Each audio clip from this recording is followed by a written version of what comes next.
Ed Walker, trainer of Dreamloper, fantastic filly. She's had a great season, and we're here in Lexington, Keeneland for the Breeders' Cup Mile. How's she doing? She's doing great, and she's travelled really well, settled in great, eating good, and I was very pleased when I saw her this morning how she looks. Doesn't look tucked up. Molly Stratton's very happy with her, who rides her every day. Had a little hack round yesterday and a canter this morning, moving great. So yeah, we're so far so good.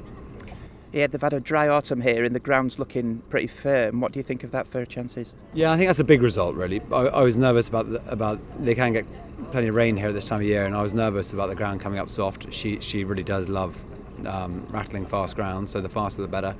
And it was quick in France, both Group 1 she won. And yeah, I think I think that certainly won't be a concern, and obviously we've got a great draw in 3, which is a huge result. So I think that's really important, the draw. I was very nervous about that, and straight into the turn, 2 turns, and you get stuck wide, and it's a killer. So really pleased with that draw.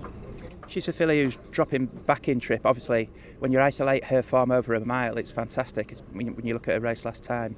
But that ability to stay further, she's taken on speed horses. Is there a certain scenario that could really work in her favour? Well, I think a strong end-to-end gallop will really suit her. We know she goes certainly 9 furlongs, and like you say, there's a few horses in there that are maybe sort of 7 furlong specialists.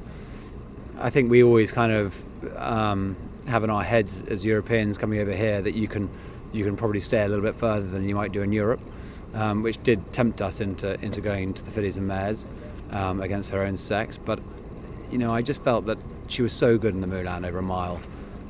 The handicapper put her up £7 for that.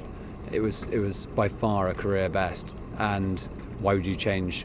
Why would you change it when she's just been so brilliant over that trip on fast ground? So here we are. We're against the boys again. She's already beaten colts twice in Group 1s.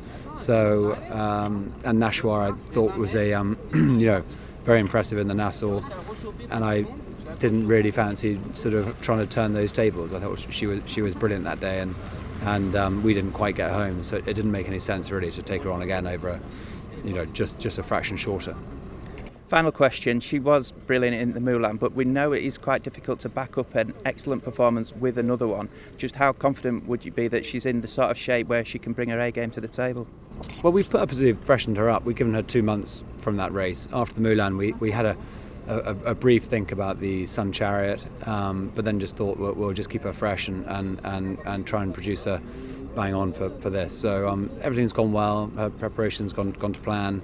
And yes, it is a big ask. Fillies at this time of year can go off, but her dam, who I trained, got better and better and better, and her last race was her best, and hopefully Dreamloper can do the same.